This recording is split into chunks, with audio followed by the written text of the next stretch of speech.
기도하고 말씀을 보도록 하겠습니다. 말씀이 육신이 되어 인간의 모습으로 3년 동안 유대인들 앞에 서 계셨고 또 아버지를 증거하셨으며 복음을 세상의 빛으로 드러내 주셨습니다. 그러나 눈으로 직접 보고 귀로 직접 들은 유대인들은 예수님께 오기를 거절하였고 거절할 뿐만 아니라 예수님을 핍박하고 죽이기까지 하였습니다. 이처럼 구세주 예수 그리스도를 믿는다고 하는 것은 결코 쉬운 일이 아닙니다.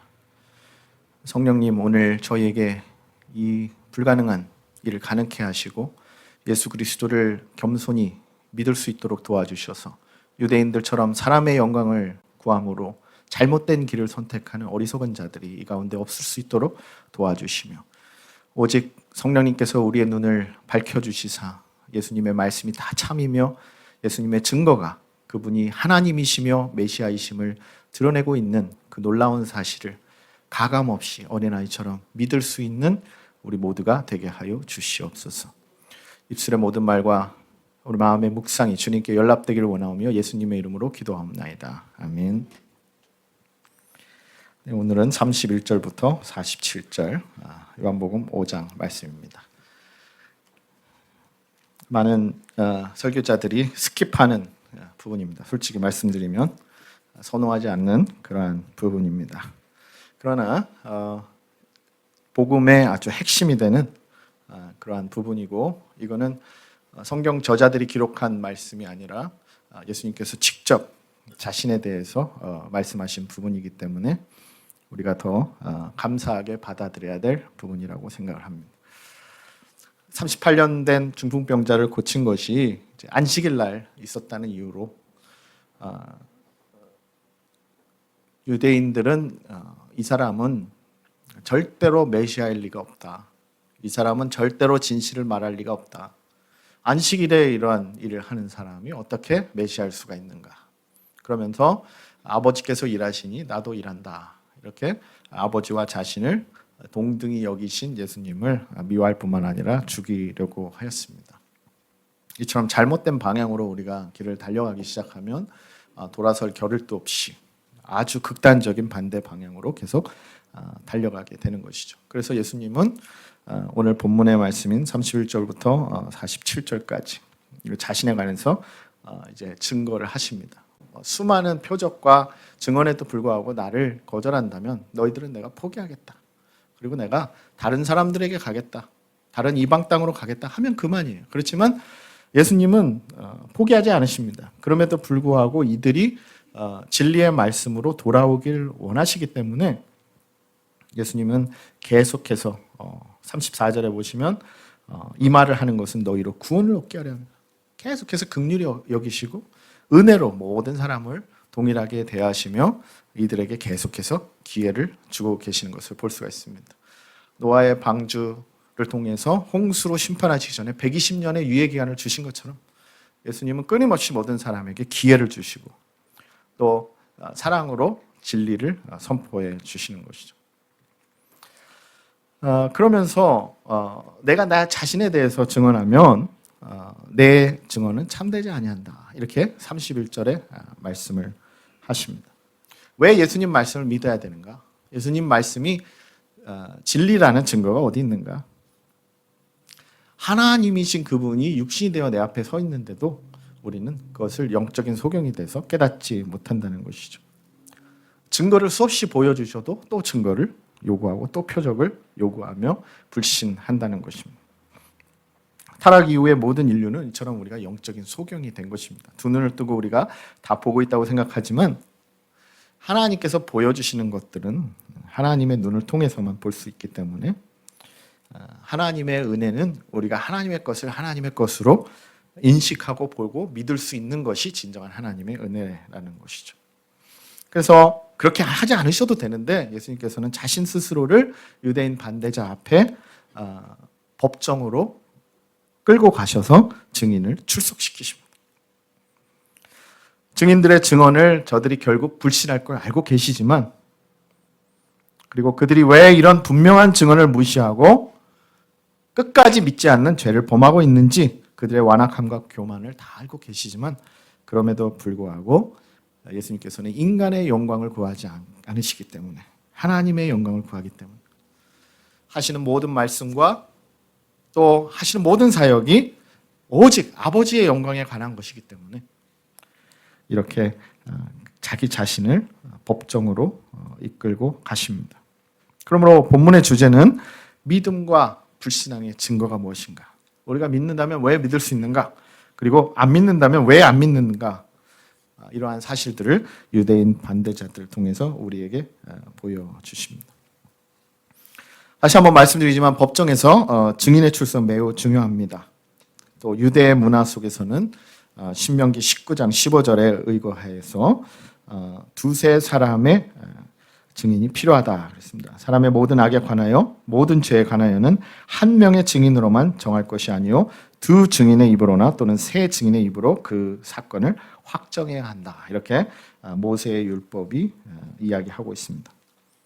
그러므로 이것을 위증해서 두세 사람이 입을 맞춰서 위증을 해도 그 죄악이 엄청날 것이며 또 유대의 구전에 의하면 누구든 자기 스스로를 증언해서도 안 된다. 이렇게 이야기하고 있는 것입니다.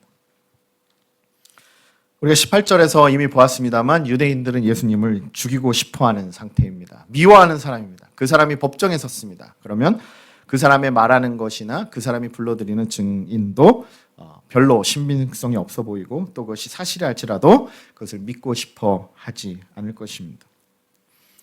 한 사람의 증언으로는 안 되고 반드시 두세 사람의 증인을 통해서 모든 일을 확정해야 되기 때문에 예수님께서는 두세 사람의 증인을 불러오심으로써 역으로 유대인들을 고소하시는 것이죠.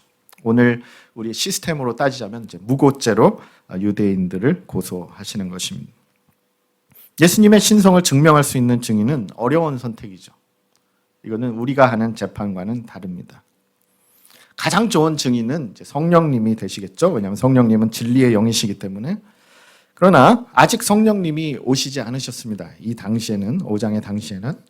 그렇기 때문에 예수님 자신이 또 진리이심에도 불구하고 14장 6절에 그랬잖아요. 내가 길이요 진리요 생명이니까 그러니까 예수님 자신이 진리이심에도 불구하고 그 모든 증언이 사실임에도 불구하고 유대인의 완악함과 그들의 잘못된 율법 해석 요구를 받아들이셔서 이제 증인을 데리고 오십니다.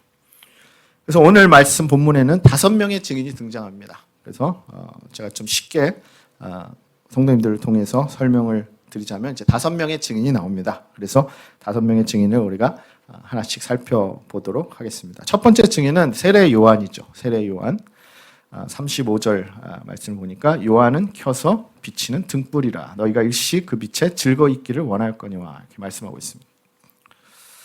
가장 먼저 세례 요한의 증거가 있었습니다. 우리가 1장에서부터 세례 요한을 만났어요. 세례 요한은 특히 모든 유대인들이 존경하고 하나님이 보내신 선지자로 인정했다는 데 장점이 있습니다. 그 세례 요한이 나는 그리스도가 아니다 분명히 얘기했어요. 나는 그리스도가 아니라 그리스도를 증언하기 위해 온 증인이다. 그리고 나는 물로 세례를 베풀지만 그리스도께서 오시면 물과 성령으로 세례를 베풀 것이고 나는 그리스도의 진들매를 풀기도 합당치 않은 사람이다. 메시아는 반드시 흥하여야겠고 나는 쇠어야 된다. 이렇게까지 얘기했던 사람이었어요. 보라, 세상 죄를 지고 가는 어린 양이다. 예수님을 보고 그렇게 얘기했습니다. 1장 29절에 나왔죠. 모든 사람이 들을 수 있도록 큰 소리로 예수님을 뚜렷하게 증언했습니다. 그래서 그 등불 밑에서 그러니까 예수님이 태양이라고 치면 예수님은 태양의 본체라고 치면 세례 요한은 잠깐 비추는 등불과 같은 존재였는데 모든 사람이 일시적으로 그것을 즐거워하였다. 요한의 외침은 진실하고 조금 더 의심할 여지가 없는 외침이었습니다. 메시아가 곧 오시니 맞을 준비를 하라. 이게 준비를 시키는 역할을 했던 메신저였어요. 많은 사람들이 와서 회개의 세례를 받고 세례 요한을 동경하고 따랐습니다. 근데 지금 5장에 와서는 어떻습니까? 이제 세례 요한도 있고 또 세례 요한의 가르침도 다 잊어버렸습니다. 그리고 그 가르침에서 멀리 떠나 있습니다. 막상 메시아 예수를 만났더니 어때요? 실망할 모습만 있는 거예요. 내가 생각했던 메시아의 그런 왕 같은 세련된 모습이 아니라는 것이 딴판이라는 것이죠. 유대인들이 오해할 만한 것은 이제 정치적인 지도자를 기대했기 때문에 영적인 지도자가 오셨을 때 그들의 잘못된 열정과 신념이 드러나게 되었습니다. 이처럼 우리의 믿음도 한때는 뜨거운 믿음과 열정이 있을 수 있지만 시간이 흐를수록 내가 바랬던 것들이 드러나지 않을 때, 내가 어떤 사람에 대해서 실망할 때, 내가 바랬던 모습이 드러나지 않을 때, 교회가 내가 바랬던 교회의 모습이 되지 않을 때 갈수록 우리의 모습이 바뀌게 되고 우리의 모습이 이제 믿음의 태보로 드러날 수 있다는 것입니다. 문제는 뭐냐면 이제 세례 요한은 인간이라는 것이죠. 오늘 예수님께서도 분명히 말씀하십니다. 나는 사람의 영광을 구하지 않는다. 그렇기 때문에 일시적인 등불과 같은 세례 요한은 좀 약한 증인이다. 그래서 예수님의 신성을 증명하기 위해서는 어떤 디바인한 어떤 신적인 증인이 필요하다. 그렇기 때문에 이 5명의 증인 중에서 첫 번째는 세례 요한인데 조금 약한 증인이다. 이렇게 볼 수가 있습니다. 그래서 36절, 37절에서 예수님께서는 이제 신적인 증인들을 불러 오시게 됩니다. 두 번째 증인은 이제 하나님 아버지이시죠. 하나님 아버지. 32절에 보니까 나를 위하여 증거하시는 이가 따로 있으니 나를 위하여 증거하시는 그 증거가 참인 줄 아노라. 그러니까 따로 있으니 그랬어요. 그러니까 우리가 성삼위 하나님을 이해할 때 따로 또 같이, 그러니까 따로 계시지만 하나이신 분. 인간의 우리가 생각으로는 이해하기 힘든데 제가 항상 그 1장 1절의 말씀을 인용하죠. 태초에 말씀이 계시니라 말씀이 하나님과 함께 계셨으니. 그러니까는 아버지와 성부와 성자는 따로 계십니다. 그러나 그 말씀이 곧 하나님이시니라. 그러니까는 따로 계시는데 결국은 하나이시다. 여기도 따로 있다. 그래서 another라고 돼 있어요. 영어 성경에 보면은. 그러니까는 아버지와 아들은 이제 따로 계시는 분이죠. 그런데 아버지가 아들을 증거하고 계신다.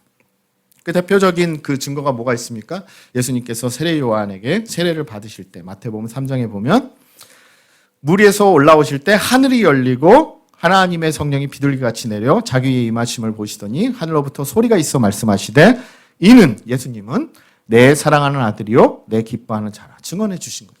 그러니까 아버지가 나를 증언하신다. 그렇게 말씀하고 있습니다. 누구보다도 아버지가 나의 강력한 증이다. 37절에도 나와 있죠.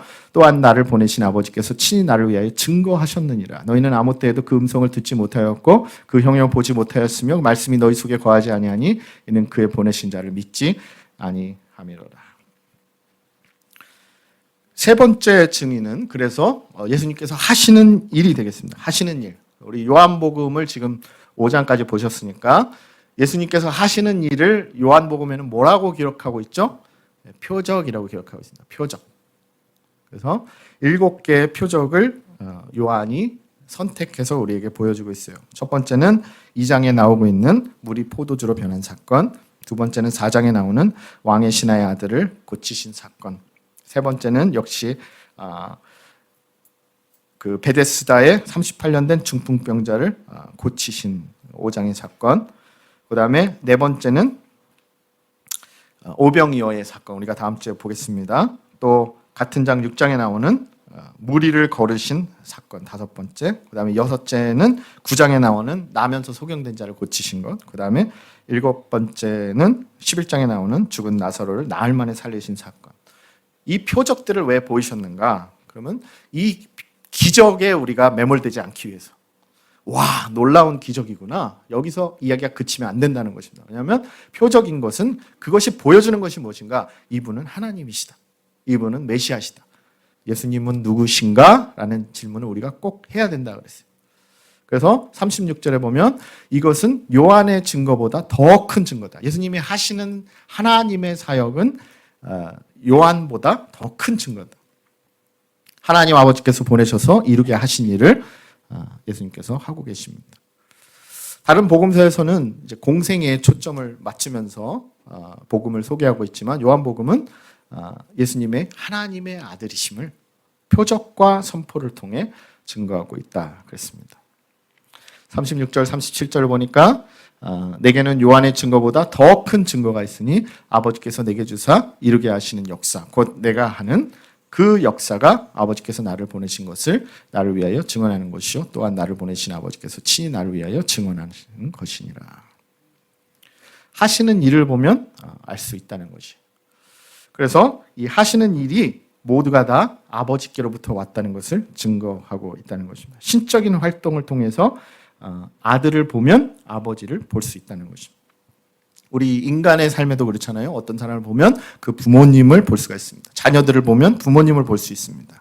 열매를 보면 나무를 알 수 있습니다. 사과가 열리면 사과나무인 것이죠. 예수 그리스도의 삶을 보면 출처가 아버지이심을 즉각적으로 알 수 있습니다. 유대인들의 관념에서 모범적인 아들에 대해서 내가 말씀드렸어요. 자식을 보면 아버지께서 하셨던 가업, 요셉의 목수일을 그대로 모범적으로 30년 동안 해오신 예수님의 모습을 보아도 우리가 성품과 특징을 알 수 있듯이 예수님을 보면 우리가 하나님을 알 수 있습니다. 또 바꿔서 얘기하면 예수님을 떠나서는 아무도 하나님을 알 수 없습니다. 하나님에 대해서 아는 방법은 아들을 봐야만 알 수가 있는 것이죠. 지난주에도 우리가 보았듯이 예수님의 말씀과 행동은 모두 아버지에 기인하고 아버지께서 일하시니 나도 일한다. 특별한 관계, 나와 나의 아버지에 대해서 이야기하셨다 그랬어요. 아들을 보았는데도 아버지를 못 알아보는 것은 아버지를 모르고 있다는 증거라고 말씀하고 있습니다. 예수님께서 베데스다 병자에게 두 번째 성전에서 나타나셔서 더 심한 것이 생기지 않도록 죄를 짓지 말라 경고하셨음에도 불구하고 믿음에서 즉각 돌이켜서 배신을 한 것은 옛생활로 돌아가고 싶은 우리의 죄성 때문입니다. 예수님께 와야만 생명을 얻을 수 있고 빛을 얻을 수 있고 구원을 얻을 수 있는데 또 심판을 면할 수 있는데 그렇게 하기를 거절하는 것입니다. 40절 말씀이죠. 그러나 너희가 영생을 얻기 위하여 내게 오기를 원하지 아니하는도다. 의지의 문제다. 마음의 문제다. 선택의 문제다. 기회가 주어졌지만 청함은 받되 청함을 받은 사람은 많되 택함을 받은 사람은 적다. 그러니까 청함은 모든 사람에게 동등하게 주어졌지만 택함을 받는 것은 좁은 길을 가야만 한다는 것이죠. 스스로를 정죄하는 어리석은 편을 선택하는 것은 예수님께 오지 않는 증거를 통해서 볼 수 있다는 것입니다. 예수님을 거절하는 그 사실 자체가 스스로를 정죄하고 빛을 거절하는 것이 어둠을 사랑하는 증거라는 것입니다. 진리의 편에 속하지 않은 것이죠. 제가 좋아하는 말씀 가운데 8장 32절 말씀, 요한복음 8장 32절. 진리를 알지니 진리가 너희를 자유케 하리라. 내가 곧 길이요 진리요 생명이니. 그러니까는 예수님만이 우리를 자유케 하실 수 있는 유일한 분이시라는 것입니다. 할렐루야. 다른 데서 우리가 자유를 찾으면 돈으로 자유를 찾을 수 있죠. 그러나 일시적인 것이에요. 계속 업그레이드 해줘야 돼요. 계속 하나에 만족할 수 있는 법이 없습니다. 우리는 더 좋은 것을 찾게 돼 있어요. 더 많은 것을 욕심하게 돼 있습니다. 그렇기 때문에 진정으로 우리를 자유케 하시는 분은 예수 그리스도이신 것이죠. 그 주님께서 우리를 자유케 해주십니다. 그런데 거기에 오는 것을 원치 않는 것이 마음의 문제, 의지의 문제. 시드니에 있는 자녀들이 여기에 계신 부모님을 보러 온다 안 온다. 의지의 문제, 마음의 문제, 사랑의 문제. 한국에 부모님이 계셔도 가서 본다 안 본다. 의지의 문제, 마음의 문제, 사랑의 문제. 42절 말씀이잖아요. 다만 하나님을 사랑하는 것이 너희 속에 없음을 알았노라. 계속해서 끊임없이 거절하는 이유는 교회 출석도 마찬가지고 내가 주님을 위해 하는 것도 마찬가지고 제가 말씀드렸듯이 종교적인 것이 아니더라도 우리의 삶에서 누구를 위해 무엇을 하고 부모님을 위해 누구를 위해 자녀를 위해 하는 모든 문제는 마음의 문제라는 것이에요. 내 마음의 문제. 벌써 이 유대인들은 예수님을 안 믿기로 작정을 했다는 것이에요. 무엇을 증거하고 무엇을 줘도 안 믿는다는 것입니다. 프랑스의 그 미술가 중에 파나로 굉장히 19세기에 유명한 작가가 있는데 구스타브 도레라고 하는 작가가 있습니다. 그래서 판화를 통해서 성경 말씀을 굉장히 현실적으로 잘 묘사를 했는데 몇 개 작품을 보여드리면 뭐 이런 판화예요. 이게 엄청나죠?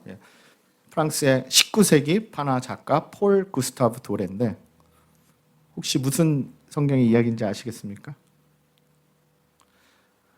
요셉의 형들이 요셉을 이제 상인들에게 파는 그러한 작품이에요. 다음 거는 좀 쉬울 거예요. 그죠? 다윗이 사울 옆에서 수금을 탈 때 사울이 이제 악령에 씌어서 창으로 이제 다윗을 벽에 박으려고 하는 작품이죠. 그래서 진 에드워드의 그 세왕 이야기라고 하는 책에 보시면 이 그림이 나옵니다. 마지막은 바벨 탑 사건의 이제 사진이죠. 제가 왜 이거를 보여드리냐면 이 폴 구스타프 도레가 19세기에 굉장히 유명했다 그래요. 그래가지고 유럽 여행을 하다가 19세기잖아요. 그래서 패스포트를 잊어버린 거예요. 여권을 잊어버렸는데 이제 프랑스로 돌아가야 되는데 세관을 통과해야 되는데 제가 폴 구스타프 도레입니다 하면 통과될 줄 알았는데 안 믿었다는 것이죠. 그래서 당신이 그 유명한 화가인지 내가 어떻게 믿습니까? 그랬더니 이제 종이와 펜을 주시오. 그래가지고 그림을 그렸더니 정말 당신이 폴 구스타프 도레시군요. 통과하시죠. 이렇게 됐다는 것이. 그 사람이 하는 일, 그 사람이 하는 작품, 그 사람이 하는 말을 보면 그 사람의 출처와 아이덴티티를 알 수 있는데 예수님이 하시는 말씀, 예수님이 하시는 모든 일이 아버지로부터 왔다는 사실을 증거하고 있다는 것입니다. 자, 네 번째 증인은 이제 성경입니다. 특히 이 당시에는 구약 성경이 되겠죠. 그리고 특히 구약 성경 중에서도 유대인들이 사랑했던 모세오경이 되겠습니다. 유대인들의 중심 사상. 그래서 어렸을 때부터 모세오경을 달달달 외우고 또 성인식을 할 때는 그것을 거의 다 안 보고 외울 정도로 미스테리죠. 가장 중시 여기는 그 말씀을 통해서 그 말씀이 증거하고 있는 핵심 사상을 놓치고 있었다. 39절. 너희가 성경에서 영생을 얻는 줄 생각하고 성경을 삼가하거니와 이 성경이 곧 내게 대하여 증거하는 것이로다. 그러나 너희가 영생을 얻기 위해 내게 오기를 원하지 아니하는도다. 자, 말씀이 증거하는 것이 최종 종착역이 누구냐면 예수님이라는 거죠. 어떤 역을 가든지 최종 종착역은 반드시 말씀을 통해서는 성경 66권이 다 메시아 예수 그리스도에게 오게 돼 있습니다. 그런데 성경을 열심히 상고하고 연구하는데도 메시아에 대해서 놓치고 있다. 교회의 역사와 성경의 모든 말씀이 예수 그리스도의 구원에 관한 말씀인데 얼마나 유대인들에게 성경이 중요합니까? 그런데 얼마나 오해하고 잘못 이해하고 분파와 당파를 만들고 있는가? 궁극적인 목표는 예수님에 대한 증거고 증언이라는 것이죠. 모든 신약의 저자들이 구약 말씀을 통해서 모든 성취가 예수 그리스도를 통해 됐음을 해석하고 있습니다. 누가복음 24장에 보면은 엠마오의 두 제자에게 예수님이 나타나셔서 모세와 및 모든 선지자의 글로 시작하여 모든 성경에 쓴 바 자기에 관한 것을 자세히 설명해 주셨습니다. 안식일에 병자를 고친 것 때문에 모든 것을 다 버리고 죽이려고 하는 이 유대인들에게 그들의 문제는 바로 하나님의 영광이 아닌 사람의 영광을 구하는 것이다. 주님께서 말씀하고 계십니다. 그리고 하나님을 사랑하는 마음이 없다. 44절. 너희가 서로 영광을 취하고 유일하신 하나님께로부터 오는 영광은 구하지 아니하니 어찌 나를 믿을 수 있겠느냐. 그게 마음의 문제예요. 다시 한번. 누구의 영광을 구하는 삶을 살고 있는가. 하나님을 사랑하지 않으니 예수님을 사랑할 수 없고 예수님을 사랑하지 않으니 하나님을 사랑할 수 없다는 것입니다. 예수님은 오직 아버지의 영광만 구하시고 아버지의 사랑만을 증명하시는 분. 하나님을 향한 우리의 태도를 점검해 봐야 되겠습니다. 과연 내가 사람의 영광을 구하고 있는가? 하나님의 영광을 구하고 있는가? 진리를 거절하고 있는가? 거짓을 받아들이고 있는가? 무엇보다 우리에게 분별력을 달라고 기도해야 됩니다. 분별력을 가지려면 겸손해야 한다는 것이죠. 우리가 말씀을 가까이 해야 됩니다. 그리고 말씀을 통해서 예수님을 더 발견해야 됩니다. 다섯 번째 증인은 모세이죠. 45절, 47절입니다. 내가 너희를 아버지께 고소할까 생각하지 말라. 너희를 고소하는 이가 있으니 곧 너희의 바라는 자 모세니라. 모세를 믿었다면 또 나를 믿었으리니 이는 그가 내게 대하여 기록하였습니다. 그러나 그의 글도 믿지 아니하거든 어찌 내 말을 믿겠느냐. 자, 믿는 도끼에 발등 찍힌다라는 말이 있죠. 모세를 믿고 모세를 율법의 아버지로 신봉하고 살았는데 모세가 오히려 나를 고소하는 고소인이 된다. 마지막 증인은 너희들이 그렇게 사랑하고 신봉하는 모세다라고 말씀하고 있습니다. 그들이 빛으로 여겼던 율법의 아버지 모세를 통해서 그들이 역고소를 당할 것이다. 특별히 여기 말씀에는 그들이 바라는 자 모세라고 되어 있습니다. 영어 성경에 보면 Your hopes are set. 그 희망이, 소망이 예수님께 있는 것도 아니고 하나님께 있는 것도 아니고 모세에게 있었다. 모세의 자손인 것을 굉장히 자랑스러워했다라고 하는 것입니다. 하나님과 율법을 향한 열심이 모세가 그들의 중보자라고 믿었기 때문에 가능했던 것이죠. 우리의 선지자일 뿐만 아니라 우리의 조상인 모세가 우리를 천국에 들어갈 수 있도록 옹호해 줄 것이다. 모세를 바로 믿고 따랐다면 당연히 예수님께 도착했을 것이라는 것이죠. 선생으로 존경했지만 가르침을 따르지 않았습니다. 자신들이 진정한 하나님의 자녀라고 유대인들로서 자신했지만 1장 12절에 뭐라고 했습니까? 영접하는 자, 그의 이름을 믿는 자에게는 하나님의 자녀가 되는 권세를 주셨다고 했어요. 그러니까는 모세를 통해서, 율법을 통해서 하나님의 자녀가 되는 것이 아니라 이스라엘 시민권을 통해서 하나님의 자녀가 되는 것이 아니라 예수 그리스도를 영접해야만 하나님의 자녀가 될 수 있다는 것입니다. 이처럼 우리는 5명의 증인들을 만났어요. 첫 번째 누구였습니까? 세례 요한. 두 번째 하나님 아버지. 세 번째 예수님께서 하시는 일. 네 번째 성경 말씀. 다섯 번째 모세. 5명의 증인 중에서 1번과 5번은 사람이기 때문에 빼놓고 그러면 3명의 증인이 남게 되죠. 하나님 아버지와 예수님께서 하시는 아버지의 일, 그 다음에 성경 말씀, 그 다음에 성령님도 있을 수 있지만 아직 이때는 성령이 임하지 않았다. 자, 오늘 말씀은 굉장히 우리에게 위로를 주는 말씀이고 동시에 도전을 주는 말씀입니다. 이것이 바로 복음이 우리에게 제시하는 것이에요.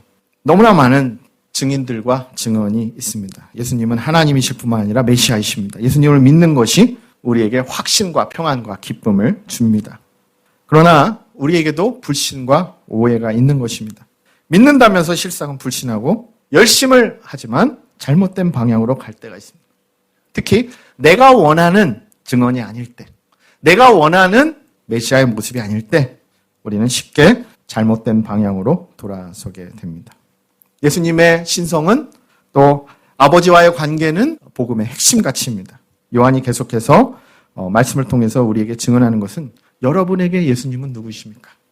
이러한 증언을 여러분은 믿고 따르시겠습니까? 아니면 유대인들처럼 거절하시겠습니까? 하나님을 사랑하는 것이 여러분의 마음속에 있습니까? 하나님을 예배하는 것이, 섬기는 것이 기쁨이십니까? 사람의 영광을 취하고 있습니까? 아니면 하나님께로부터 오는 영광을 취하고 있습니까?